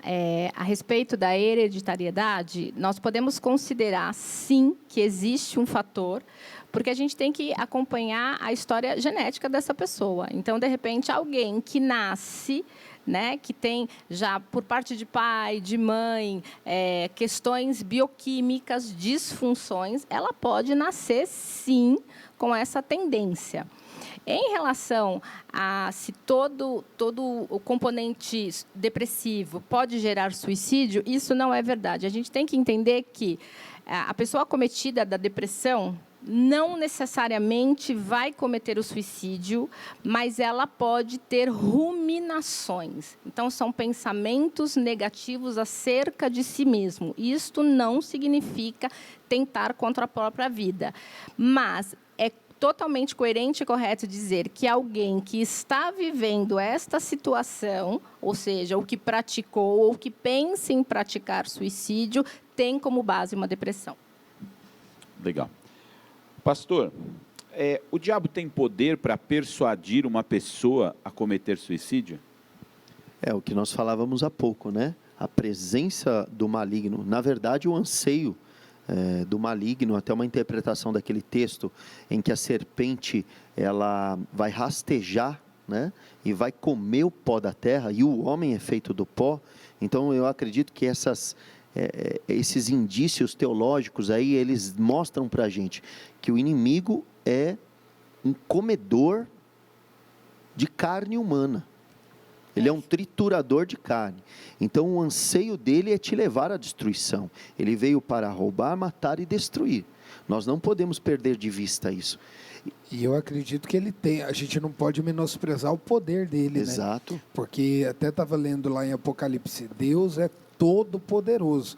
Então, isso quer dizer que o diabo é poderoso, a gente pode dizer isso, né? Tem gente que Ele fala que o diabo não tem poder, Claro mas que tem. Eu acho absurdo quem fala isso, né? Porque se eu Só não não- acreditar que o diabo tem poder, eu não acredito E em olha Deus aquele também. texto que ainda fala que ele anda ao derredor buscando a quem possa tragar. Então, por exemplo, o poder de persuasão que faz lá na pergunta, ele não convenceu Eva de comer o fruto? Exato. Então, ele Então, convenceu ela E Deus não disse que os filhos, né? Os filhos de Eva, ou seja, a descendência seria a serpente machucaria o calcanhar da descendência de Eva, né? Tu lhe ferirás a cabeça, e este lhe ferirá o calcanhar. Sim. Ou seja, a semente da serpente Sim. feriria o calcanhar. Essa calcanhar. palavra prefigura a cruz que o nosso Senhor passou. Sim. Mas o filho da Eva venceu. Então, venceu pisando na cabeça da pisou serpente. na cabeça da serpente. Então, é importante nós entendermos que sim, existe um inimigo que trabalha muito para destruir, para levar, para induzir uma pessoa a cometer o suicídio, e que provavelmente faça um assédio enorme, principalmente sobre a vida daquele que tem uma propensão a ser mais cabisbaixo, mais triste. Que pode convencer, sim, né? Que pode convencer. E ele Ou fica que ao está redor, né? Ou que está vivendo uma situação de vulnerabilidade. Também. Né? De repente, a pessoa não tem nenhuma predisposição, mas uma situação muito focal, está acontecendo nesse momento. Tem um contraponto, tem mulheres que acabam de dar à luz, que é um momento de Alegria, vida, né? de alegria, e caem em depressão. Pós-parto, né? pós-parto. Que é muito real, né? Isso acho que muito depende, comum, né? depende Muito da química, da questão biológica de cada uma, né? Essa questão de E também depressão. como foi, como que ela vivenciou essa gestação, como o próprio pastor disse, E eu acho que nessa... também do muito que se floria, né? Porque quando nasce o neném, nasce uma mãe, que Romantiza, tal. né? E na prática, quando nasce Na o neném, prática, perde é teu bruto. sono, acaba a tua Nunca mais preocupação. você dormirá. Então, assim, é muita mentira. A gente você fica não toda falar da dolorida, verdade, fica né? feia, fica É. não tem mais tempo para você mesmo, E isso é um prato né? cheio, né? Feito ali para que o adversário eu venha lembrei, pastor? e fomente aí a degradação das emoções da pessoa, né? Sabe que a gente fica muito fragilizado emocionalmente depois do parto, muito mesmo, muito suscetível à negatividade também. Bom, eu fiquei, não sei, mas assim, eu lembrei da questão do diabo estar ao derredor. E ele não desanima, ele tem todo o tempo para ficar esperando uma fragilidade, como a doutora falou, quando fala do reinado de Asa. Por exemplo, por 10 anos, Asa fez o que era bom e reto aos olhos do Senhor. Mas Asa governou por 40 e poucos anos. E, quer dizer, o diabo ficou ao derredor. Por 10 anos, Asa não deu brecha nenhuma, mas depois deu, né? Mas Muitas depois pessoas, deu. né, começam bem. Tem se falado muito hoje em dia, né? Que o que importa é como termina, né? É verdade. E não como começa. Porque você começa bem, mas... Ó insensatos Gálatas, quem vos fascinou começar no espírito e terminar na carne? É isso Sim. aí. Não é verdade? É isso aí. Se nós não vigiarmos o Quantas nosso... pessoas em depressão agora que começaram tão bem, né? Que eram alegres, que eram cheios de vida, mas aí um gatilho, um problema que ela teve, Sim. acabou crescendo. Pastores. E perdendo... Meu Sim. Deus. Aí, Pastores Quantas que, pessoas? num momento em que a obra estava com mais dificuldade, ele era entusiasmado, feliz, e à medida com que a Sim. obra foi crescendo e as demandas foram se apresentando para ele, ele vai tendo dificuldade, ele vai sonegando princípios como, por exemplo, descanso. Ele não tem mais um tempo sabático, ele espiritualiza muito as coisas, e ele vai Ele sendo romantiza cobrado demais. por performance. aí que Isso é muito triste, né? sério, porque quando começa a olhar o do outro, eu vejo muito isso, alguns pastores assim, nas suas referências ministeriais, sempre olhando para fora e sempre buscando fazer, ele perverte a visão que Deus dá para ele. Ele se torna um Frankenstein espiritual, ele perde a identidade. E se você se descolar daquilo que você é, do que Deus te fez, você acaba sendo um vaso rachado. Sim, Acaba escorrendo sim. aquela alegria que é sua, que é inerente a você. O pastor preparou um vídeo sobre pastores, Sim, né? vamos falar depois. Bom, queria só falar, vamos para a parte de mitos e verdades, essa folha que eu entreguei para vocês. Nosso tempo é corrido, então eu pulei um pouco da pauta. Queria que vocês colocassem aí, por favor, mitos e verdades. E vamos tentar ser um pouco sucinto nisso, Perfeito. pincelar, e aí cada um pode dar sua opinião. Vamos lá. Mito. Pessoas que falam sobre suicídio não têm intenção de se matar. Verdade. A maioria das pessoas que falam sobre o suicídio chega ao ato. Doutora, o que a senhora tem a acrescentar nisso? A verdade nessa frase, as pessoas, na verdade, que falam sobre o suicídio, isso não significa que elas vão cometer o ato, mas é um sinal evidente de pedido de ajuda. Há um alerta. Quando nós, psicólogos, recebemos ou simplesmente começamos a perceber que há essa possibilidade, é um sinal de alerta. Então, assim, não banalize quando alguém fala eu tenho vontade de morrer, eu tenho vontade de terminar com a minha vida, eu não tenho mais vontade de viver. É um pedido de ajuda. Ok. Próximo. A maioria dos suicídios acontecem repentinamente, sem aviso. Verdade. A maioria dos suicídios é precedido por sinais discretos de comportamento ou verbais. Bispo, o que o senhor pode acrescentar nisso com relação, sendo pastor de uma igreja? Eu acrescentaria o seguinte, para que as pessoas fiquem atentas ao sinal. Hoje, principalmente por conta do celular e das redes sociais, tem muita gente dentro de casa que não está atento ao que o outro está sentindo. Então, às vezes, a pessoa está gritando ali alguma coisa, mas você está tão ocupado no teu celular, na tua correria. Antigamente, a gente tinha horário de trabalho, né? Das 8 às 6. Hoje em dia, não. A pessoa trabalha o dia inteiro, a noite inteira, respondendo alguma coisa. Então, eu só acrescentaria o seguinte, existe o que está aqui no mito. Está no mito porque fala que é a maioria. Mas, realmente, existe aquele que é repentinamente sem aviso, mas a grande maioria tem um sinal. O problema é quando o sinal é dado e você não está vendo. Então, fique atento ao teu filho, fique atento à tua família como um todo, porque senão depois você não pode... eu não sabia porque você não prestou atenção, né? E aí, a gente vai sair um pouco disso, mas eu quero fazer uma pergunta para o senhor. Por que... Talvez o que eu vou falar não é bem a realidade, mas... Por que eu tenho a impressão, e aí o senhor também pode responder, que a igreja não se posiciona mais firmemente a respeito do suicídio? Porque, por exemplo, para a gente estudar essa pauta aqui, você vai no YouTube para ler, para ver o que estão... E assim, tem vídeo de 2, 3 minutos, mas não tem um de 1 hora, como o nosso aqui. Vou te dar uma explicação, pelo menos foi essa que eu recebi das autoridades da nossa cidade. Quando começou a pandemia, passado uns 2 meses... Um rapaz se suicidou de uma maneira muito horrível. Ele foi num dos pontilhões assim, mais movimentados da cidade e ele se jogou numa corda. Então, os carros que passaram por ali viram e tal. E aí foi terrível, viralizou na cidade toda falando daquilo. E um delegado amigo nosso, numa conversa, eu falei para ele, cara, que coisa horrível, cara lá, você está vendo a pandemia? A resposta dele para mim, ele falou, bispo, esse cara vocês viram porque ele ficou pendurado numa ponte movimentada, mas só junto com ele foram mais 8.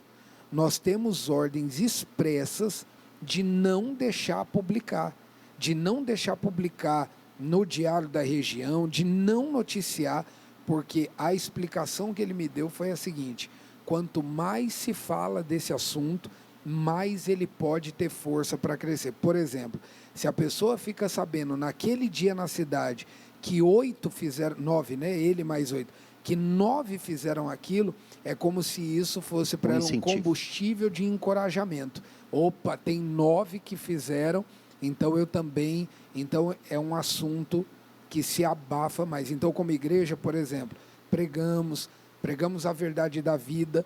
Só o fato de você falar sobre vida, entre linhas, você está falando contra o suicídio. Exato. Então, toda pregação nossa tem uma ênfase muito grande. A doutora falou uma coisa linda, eu achei. Ela falou, olha, na agenda de um suicida não tem o dia de amanhã. E toda pregação está muito ligada ao dia de amanhã. Profecias. Tá muito ligada ao futuro. Quem nos garante o futuro é o Senhor. Então, eu acho assim, nós não ficamos falando insistentemente suicídio, depressão, para que aquilo não cresça, mas combatemos em cada discurso nosso. Deus tem vida, Deus tem futuro, Deus... É assim que eu penso. São doses homeopáticas de cura. Sim. Cada mensagem que é ministrada acaba levando essas pessoas a uma outra perspectiva da vida. Vencerem, é como né? tirar eles daquele vale sombrio, frio, ou vale da sombra da morte, e dizer que ainda que estejam ali, há um Senhor que os apacenta, há um cajado, uma vara que os consola, que há o consolo, porque também existe pessoas que cometem o suicídio porque alguém morre, alguém da família morre, e não conseguem lidar com o luto. Acaba o sentido para ele. Acabam né? sentindo, acaba tudo. E eu queria fazer menção, falei sobre isso no domingo pela manhã, não foi proposital, mas acredito que ter pregado sobre Onesíforo, que aparece ali na segunda epístola de Timóteo, que é uma epístola onde Paulo está realmente naquele tom mais deprimente, né? Você tem alguém que para Paulo foi como um refresco, como um refrigério, que animou o apóstolo Paulo. Então, o que nós temos percebido é que cada palavra, cada apoio, cada mão no ombro que se faz, você está adiando aquela decisão. Então, nunca em vão, né? Devemos sempre investir, devemos sempre semear a vida. E chega uma hora, quem já lidou com alguém que é depressivo de muito perto, que uma palavra que você fala vai sustentar emocionalmente essa pessoa um período do dia. Ou até mais. Vai dando para ela sobrevida. É como se você fosse colocando oxigênio naquele ambiente extremamente rarefeito, né, em que a pessoa está vivendo. E vai chegando uma hora, paulatinamente, aos poucos. Não dá para nós subestimarmos o tamanho da dor de uma depressão e imaginar que uma simples palavra, ou até mesmo uma pregação muito profunda, teologicamente falando, seja capaz de tirar essa pessoa dali. Porque ela já vem de um processo de comiseração, de dor, de sofrimento interno muito grande. Mas eu acredito que cada mensagem que você entrega, cada oração que você faz, cada apoio, ficar do lado, ser ouvinte, você está dando sobrevida, e essa pessoa paulatinamente vai saindo dessa fossa, vai saindo desse buraco, desse lamaçal, dessa areia movediça, e quando ela se perceber, ela está em terreno firme, ela está em terreno sólido. Você pode ser o Onesíforo de alguém que precisa muito de você. Não negligencie essa missão que Deus te deu. Ser um anjo na vida de alguém, né? Você falou isso, inclusive está na mensagem. Foi aquela mensagem. Sim. Foi lindo aquilo. Tenho pensado muito. Foi maravilhoso. Um anjo na vida de alguém. Deixa eu só complementar o que o pastor estava falando. É muito comum para pacientes, quando chegam no consultório, falar, a gente, na investigação, tentar entender o que essa pessoa está sentindo. É muito comum. Eu estou em trevas, eu estou dentro do buraco, está tudo escuro. Isso é muito doído para nós, enquanto psicólogos. Eu não tenho vergonha de falar isso, né? Eu sei reconhecer as minhas fraquezas e tenho empatia pela dor do outro. E é muito comum, em terapia, a gente fazer o quê? O que eu posso fazer? Então, você vê que a pessoa está derrubada, destruída. Simbolicamente, a gente empresta a nossa autoestima para essa pessoa ter minimamente condições de começar a vislumbrar uma luz luz para ela poder sair desse buraco, que não é diferente do que o pastor estava falando. Então, seja com oração, seja com atenção, é necessário fazer a prevenção. Nós não podemos calar e não podemos nos amedrontar. Claro, a gente não pode fazer o incentivo, né, da prática, mas não é porque as pessoas são sugestionáveis que nós não vamos prestar o socorro. Inclusive, tem no nosso Mitos e Verdades, tem a segunda de baixo para cima. Conversar sobre suicídio pode encorajar o ato? Isso é um mito. A verdade, conversar abertamente pode fazer com que a pessoa sinta-se acolhida e tenha oportunidade de obter ajuda. O que, assim, não tem nada a ver com o que o delegado falou. Porque falar sobre o caso, colocar seria na mídia, né? uma apologia, né?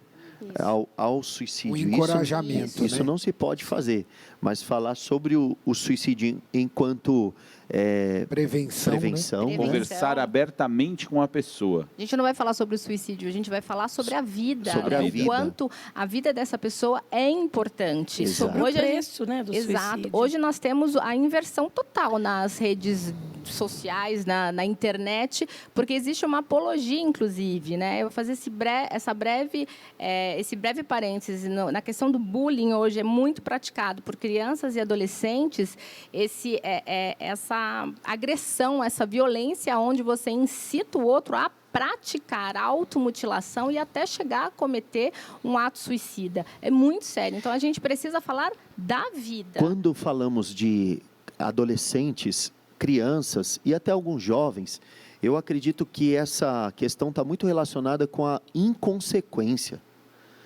Porque o jovem, inclusive o seguro de carro de jovem é bem mais caro. Muito mais caro. Porque o jovem, ele é inconsequente muitas vezes. Né? E ele tem certas atitudes que ele pensa que ele vai...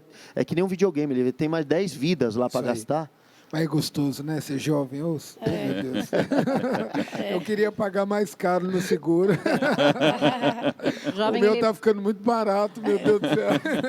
Ele é movido por impulsividade. Esse crescimento, essa progressão na provocação Isso, do sofrimento, é maravilhoso, né? Inclusive no prazer do próprio autoflagelamento, né? Que ele se sente desafiado e ele vai abrindo precedentes, como o bispo falou, é um caminho que você vai abrindo, é uma clareira ali, você vai avançando, vai progredindo. Vai rompendo limites. Chega uma hora que você já está na beira do precipício. Sim. Então, para voltar é muito difícil. Então, eu queria te fazer um pedido. Você que é jovem, mano, velho, a sua vida é inestimável, cara. E não vai brincando com fogo, não vai avançando. Volta, vai pedindo ajuda e vai retrocedendo. Sabe, se você não fala com as pessoas da sua família, começa a falar, mesmo que você não queira. Vai praticando coisas que não, você deixou, você abandonou. Como se você tivesse... olha que coisa importante. Nós falávamos ali atrás que a palavra para suicídio na Bíblia... A primeira tradução dessa palavra seria abortar. E como vem o sufixo a si mesmo, então é como abortar a si mesmo, que seria um rompimento consigo mesmo, com a sua família, com a sua história, com a sua infância. Você se esquece das suas afeições, de Deus, né? Abortar os planos de Deus para você. Deus tem planos na tua vida, você tem aptidões e vocações específicas, são suas, cara. Ninguém mais vai ter algo igual. Ninguém vai ser como você. E você ocupa uma lacuna fundamental na sociedade em que vivemos, na igreja que você vive. Se redescobre, se ressignifica, se acha, caia em si, se ache, não se aborte, não se mate. Não, pelo contrário, viva, provoque a vida, chame a vida, chore aos pés do Senhor, fale para Ele que você não quer mais viver. Faça como tantos homens de Deus fizeram. E busque ajuda de alguém que está do teu lado, que te ama. Porque certamente você vai sair desse buraco. Porque Deus é especialista em tirar o homem do pó e do monturo, para fazê-lo assentar entre príncipes. Sai dessa caverna. Amém. Amém. O nosso horário aqui é um absurdo. Eu faço pauta que você acha que se eu fosse seguir a pauta, ia ficar 3 horas aqui. A gente quer trazer uma mensagem e um videozinho para pastores. Você que é pastor e líder, queríamos que você visse esse vídeo e depois a gente vai te dar um recado.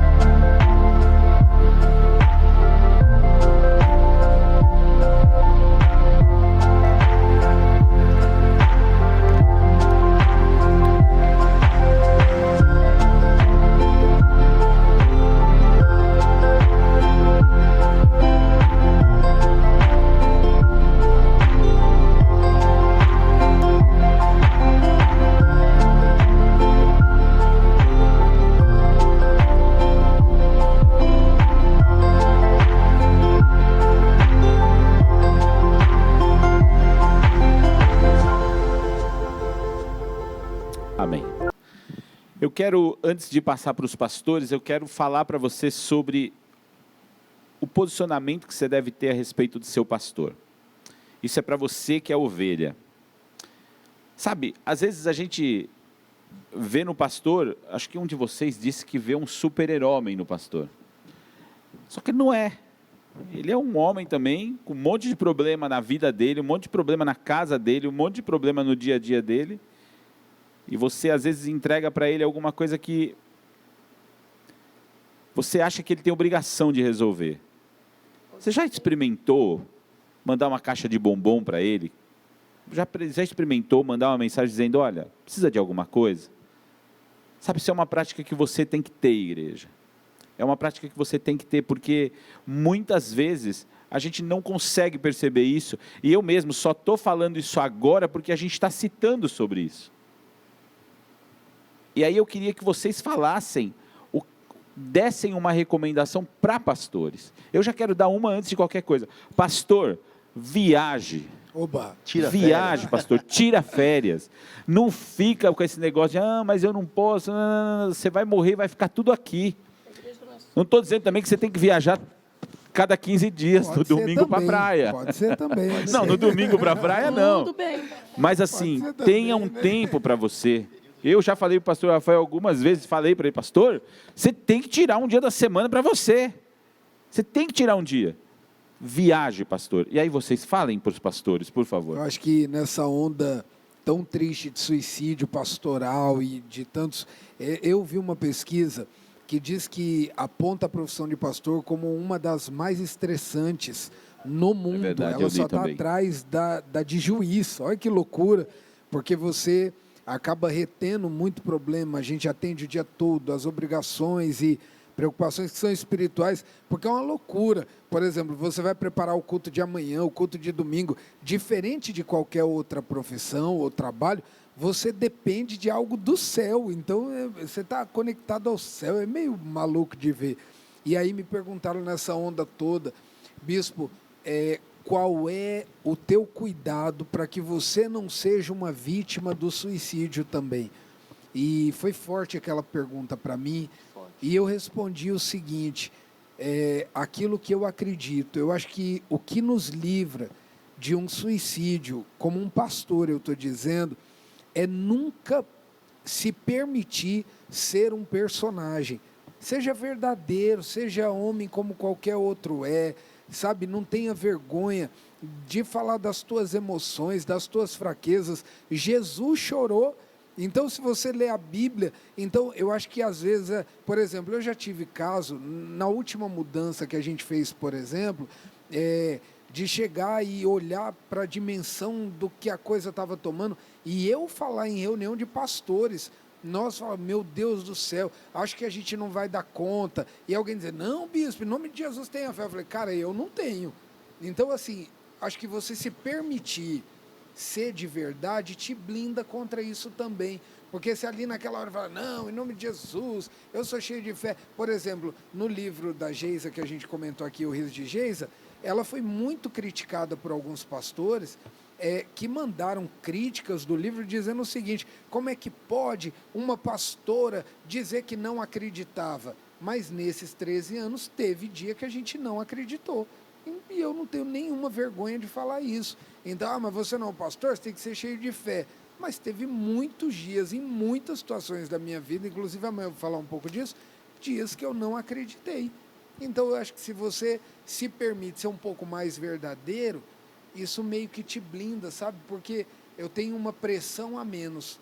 Então, eu tenho todo o cuidado que um pastor tem que ter, toda a verdade, toda a espiritualidade, mas sem sair do meu lugar de Paulo, miserável homem que sou. Pronto, então tenho falhas, tenho incredulidades, tenho imperfeições, como qualquer pessoa, e na igreja, pelo menos onde eu congrego, todo mundo sabe disso, isso não é segredo para ninguém, e vira até motivo de brincadeira às vezes. Vai ter uma grande coisa, fala, não vai na do bispo, hein, que se for na do bispo, você não vive, vai. E para mim é tudo bem, porque é verdade. Se for na minha, tá perdido, tem que quem tem mais fé. Pastor. E eu acho que vou nessa mesma onda, vou surfar nessa mesma toada. Quando você se humaniza, pastor, você se permite ser cheio do Espírito Santo. É uma coisa sintomática, acontece, aliás, automática, né? Que acontece por pura graça e favor do Senhor, de preencher um vaso que é totalmente dependente. Eu gosto muito quando Paulo se humaniza. A pastora ama Davi, eu amo Paulo. E Paulo tem uma hora que ele fala que nós somos vasos de barro, para que a excelência do poder seja de Deus. E também tem muitas coisas que vão dar errado mesmo, tem que dar. Se deu errado na vida de Paulo, fala uma hora que ele diz assim, mas o Espírito de Jesus nos impediu. Em outro momento ele fala, mas Satanás nos impediu. Às vezes é Jesus que te impede, às vezes é Satanás que te impede, às vezes é a sua saúde que impede, às vezes é a igreja que impede, sabe? E você tem que saber lidar com essas frustrações e com o que dá errado ao longo desse trajeto. Também me sinto vitorioso, dado o nosso começo, né, da obra aqui como foi, e pelo que o Senhor tem feito em nossas vidas, e dizer para você que nós já sofremos tantas derrotas. Uma das mais difíceis que nós passamos, né, foram esses 3 abortos repetitivos. Então eu pregava a vida e nós tínhamos morte no nosso ventre. Nós éramos geneticamente incompatíveis, né, e fomos recomendados a adotar um filho. E Deus falava ao nosso coração, Ele preenchia a nossa humanidade. Ele dizia para nós, vocês foram chamados para crer, não duvide. E assim Ele mandou a Laura para nós. Então eu quero dizer para você, se estriba no Senhor, se apoia nele, na sua humanidade, na sua fraqueza. Você não é super-herói, aprende a perder, aprende a fracassar, fracassa, bate o pó e vai para frente, compartilha com pessoas que são pessoas certas, né? Porque tem gente que você vai chegar e vai falar, eu não acredito, ele vai falar, eu também não. Aí beleza, você né? fala, eu trouxe o revólver, eu trouxe a bala. Não, você tem que ter alguém que vai dizer para você, pastor, você não acredita agora, mas você já acreditou antes, e eu acredito por você, eu estou aqui, estamos juntos, vai dar certo, e se der errado, Deus vai fazer outra coisa, Deus vai abrir uma porta, e é assim que a vida é, o ministério é, descansa o seu coração, a obra é de Cristo, vai dar certo, e o que tiver que dar errado, deixa dar, deixa acontecer, e vai viajar. E vai viajar, vai por passear. favor. Essa é a melhor parte, hein? Helena, eu vou te fazer uma pergunta, e a pergunta é a seguinte, como identificar alguém que está pedindo ajuda? Doutora, a sua é a próxima. Eu estou passando por isso, como eu busco ajuda? Então você, como identificar um pedido de ajuda? Você teve um problema com a sua filha, acho que tem bagagem para falar. A primeira coisa é prestar atenção no outro, né? Como ele disse, nós temos que prestar atenção na nossa família, nos nossos em casa, mas também na igreja, como igreja, nós temos que prestar atenção no outro. Muitas vezes nós não prestamos atenção em ninguém. A gente presta atenção só naquilo que a gente está sentindo, que a gente está entendendo, que a gente quer. A gente vem na igreja, se alimenta da palavra, resolve aquilo que está nos incomodando e não olha para o outro. E nós precisamos aprender a olhar para o outro. Se nós aprendemos a olhar para o outro em casa, nós vamos conseguir olhar na igreja também. Vamos conseguir olhar no nosso trabalho, um companheiro de trabalho, alguém, ou até o nosso chefe, seja lá quem for, nós vamos conseguir ver que a pessoa, alguma coisa com ela não está muito legal.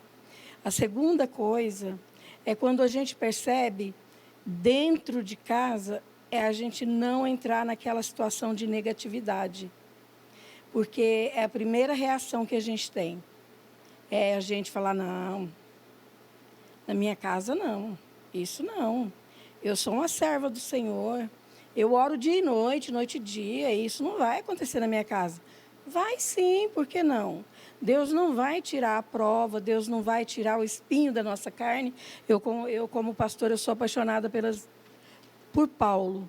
E ficou muito assim, muito forte, muito nítido isso que Deus fala para Paulo, a minha graça te basta. Ou seja, nós vamos ter problemas em casa, Podemos ter um filho com depressão, podemos nós entrar em depressão. Não é falta de fé, não é falta de oração, não é falta de ouvir a palavra, não é falta de ler a palavra, não é nada disso. Mas nós precisamos nos atentar. Minha filha disse uma coisa para mim há um tempo atrás, essa mesma filha, meu pingo de leite. Ela disse assim para mim: mãe, eu não sei, mas eu acho que foi Jesus que me disse que nós precisamos estar acordados, literalmente acordados, que é um tempo tão difícil que nós estamos passando e tão diferente. Não sei se é mais difícil do que os de antigamente, mas eu sei que é um tempo diferente. E eu tinha perguntado para Jesus como lidar com isso. E eu acho que não sonhei, acho que Jesus falou para mim. É tempo de estar acordado, literalmente acordado, ou seja, estar desperto e em acordo uns com os outros. Por quê? Porque nós não somos feitos para ser sozinhos. Sozinhos nós não vamos romper em nada. Sozinhos nós não somos igreja. Sozinhos nós não conseguimos nem mesmo dar um testemunho bom do Evangelho. Nós temos que estar acordados, em acordo com pessoas que também buscam do Evangelho e estar despertos para aquilo que está acontecendo ao nosso redor. É isso. Obrigado, Helena. Doutora. A pergunta foi, como que eu faço? Eu estou passando por isso. Como eu busco ajuda? Complementando o que a Helena disse, a gente precisa entender que as pessoas que estão acometidas aí, por essas ruminações, esses pensamentos negativos, depressivas, elas têm uma tendência a se isolar. E o isolamento ele não favorece nenhuma criação de vínculo afetivo. Então, às vezes, você tem um familiar em casa, mas o familiar não está percebendo, porque é muito comum hoje as famílias, ninguém senta mais junto, ninguém senta para fazer uma refeição e comungar aquilo, como foi, como está acontecendo, o que se passou no seu dia. Hoje todo mundo senta, o celular está do lado, a televisão está ligada, o computador. As pessoas estão atarefadas e não estão se percebendo. Então, eu entendo que é muito difícil para quem está sofrendo pedir ajuda, às vezes, até para aquela pessoa que está do lado, mas faça esse esforço. Então, é necessário, sim, a gente imagina que um pai, uma mãe, um irmão, um amigo, um pastor, um profissional da área da saúde, alguém estenda as mãos, mas, às vezes, a pessoa não está sendo vista. Não é vergonha, não é uma questão de rechaço você demonstrar fragilidade e fraqueza. Isso não tem nada a ver com falta de fé, né? Você pode ter o seu exercício da fé, mas ser frágil, ser humano. Eu também falho, eu também erro, eu também sofro. Então, é solicitar ajuda para quem está do lado. Se não conseguir, existem centros de apoio que funcionam 24 horas, que são conhecidos, inclusive, como CVV, né? Você pode ligar, tem o chat, hoje tem essa repercussão online, virtual, mas você procura a sua comunidade, a sua igreja, o seu professor, enfim, busque ajuda, não se isole, não fique sozinho. Nós realmente não reverberamos sozinhos. Amém. Nós vamos para as nossas considerações finais e eu quero, em primeiro lugar, agradecer, bispo, por ter vindo até aqui. Obrigado. Eu que agradeço. Obrigado. Mas o senhor ainda não acabou. Eu quero te deixar a última pergunta. O que falar para uma família que teve um ente querido que se suicidou? Inclusive, a gente recebeu um WhatsApp dizendo assim: quando alguém próximo de você se suicida, como retirar o sentimento de culpa ou de que poderia ter feito mais? Nós passamos por isso, né? Na igreja, uma presbítera muito, muito amada mesmo, ela cometeu suicídio há 2 anos, vai fazer agora no final do ano. Foi exatamente numa época de final de ano. E ela se chamava Mônica, muito amada de todo mundo, muito amada da igreja toda. E quando ela se suicidou, realmente eu faria essa mesma pergunta: o que você vai falar para a família, né? Então, eu acho que a gente chega naquele momento em que palavras não são suficientes. A gente não falou muita coisa para essa família, porque não tem muita coisa o que se falar. É uma vida que foi interrompida. Eu não sabia dessa origem da palavra que é aborto, e realmente você olha quanta coisa linda a Mônica abortou. Então não é muito por palavra, eu acho que é mais por ação. Ela se chamava Mônica Duarte Chaves. E eu me lembro que eu, chorando muito, fui orar. Não tinha esse sentimento de culpa, embora as pessoas são cruéis. Então eu falaria para você que é família de alguém que se suicidou, não carregue essa culpa. Já basta a dor que você está carregando por ter perdido essa pessoa. Não aceita carregar isso, porque as pessoas são cruéis. Então, quando alguém falar que você é responsável pela morte dessa pessoa, não se esqueça que o poder da vida e da morte está na mão de Deus. Você não tem poder sobre a morte na vida de ninguém. Então, se alguém disser, mas a culpa foi tua que a pessoa morreu, quem dera nós tivéssemos esse poder. A gente não tem poder sobre a vida e sobre a morte. Então, tenha isso na tua mente. Foi isso que eu coloquei no meu coração. E aí, ela se chamava Mônica Duarte Chaves. Numa oração dessa, chorando, Deus falou comigo, você vai fazer alguma coisa com essa dor então. E dessa dor, nós criamos, na época nem sabíamos que ia ter um programa de televisão, nós criamos uma sigla MDC, que significa Mônica Duarte Chaves, mas que para nós significa Minha Depressão Curada. Pouco tempo depois, Deus nos deu a graça de ter um programa de televisão. Nesse programa de televisão que vai ao ar todos os dias pelo SBT, nós temos um quadro que se chama MDC, que é Minha Depressão Curada. É um tempo onde a pastora ela traz uma dose de cura diária. Temos na igreja um atendimento chamado MDC, onde psicólogos voluntários vão à igreja, atendem pessoas, e temos um sonho de ter ainda um dia um Instituto MDC, que será uma clínica para pacientes em quadros de depressão, síndrome do pânico. Então, o que eu falaria para você, família, que perdeu um ente querido, é o seguinte: faça dessa dor algo que ajude a vida de alguém. Se o MDC, que era a Mônica Duarte Chaves e que hoje é Minha Depressão Curada, se o MDC resgatar ao menos uma vida, que eu já sei que resgatou, então nós já estamos fazendo alguma coisa. Esse seria o meu conselho para essa família. Que coisa mais linda. Amém. Maravilhoso.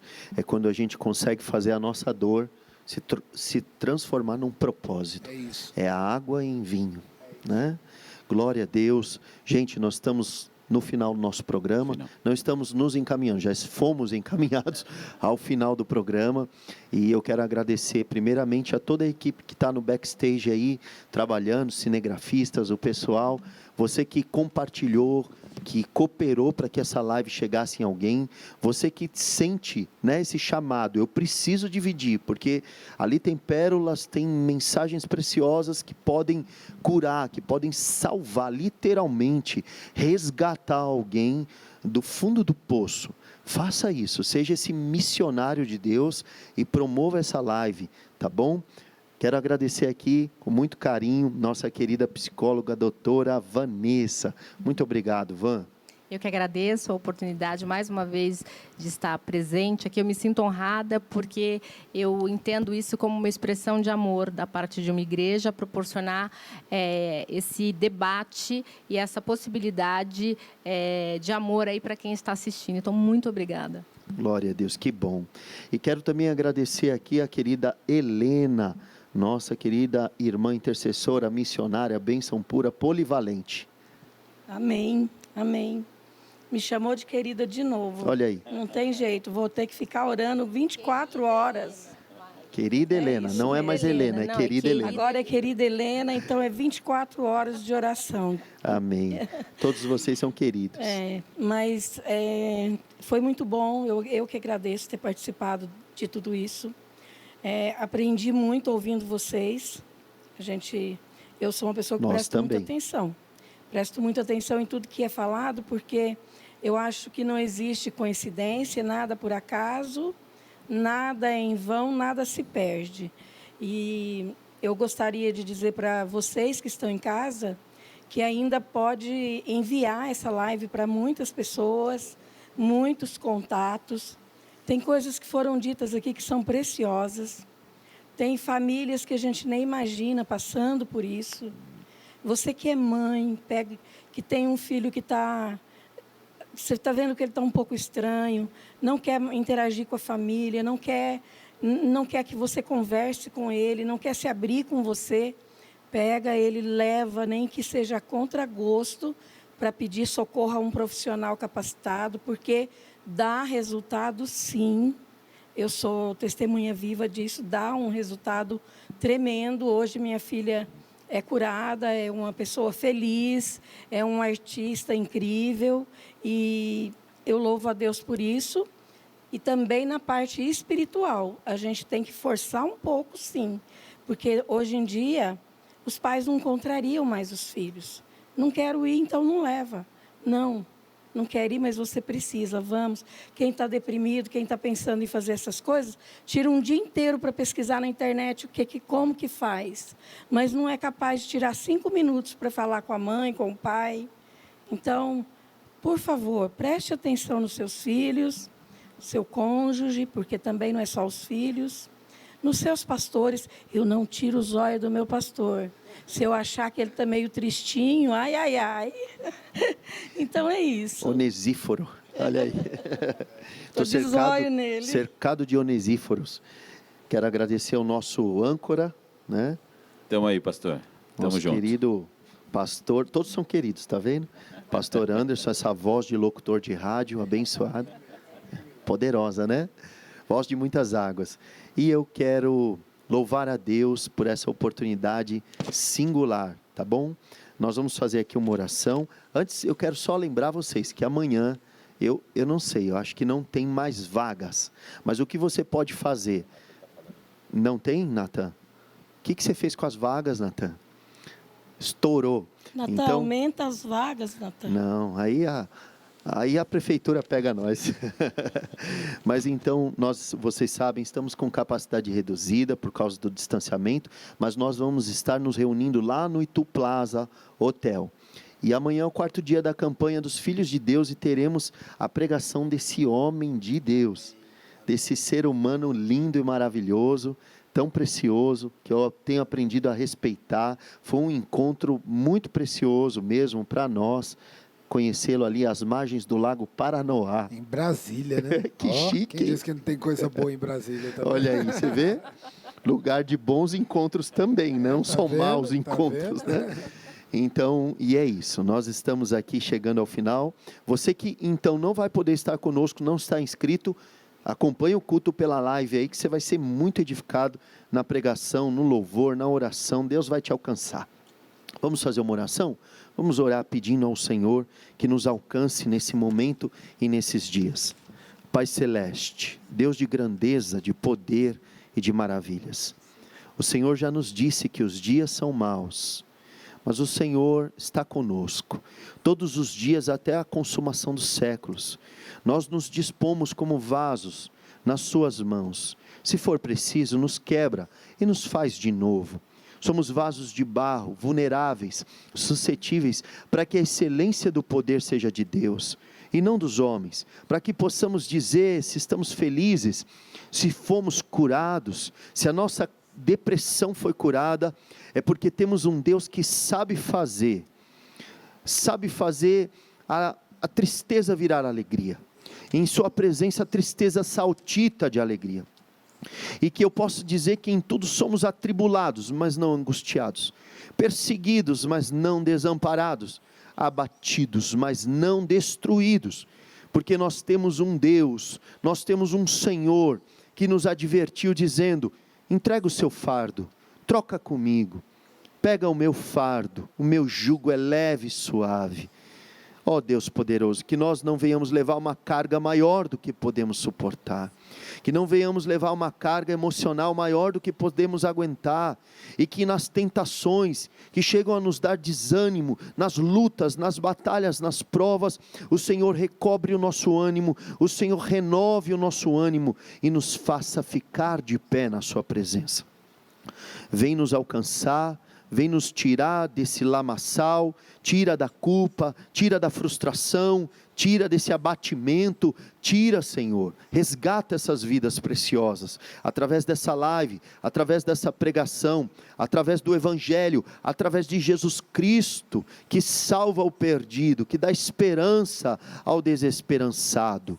Ah, Senhor, a Tua palavra diz, eu acho lindo aquele texto e quero terminar dizendo, diga para os desesperançados, diga para os cansados, não temam, não há nada a temer, não temais, não temam, eu sou contigo, estou contigo todos os dias, quando passares pelo fogo não te queimará, quando passares pelo rio não te afogará, quando passares pelas águas não te submergirão, porque eu estou contigo, eu sou contigo.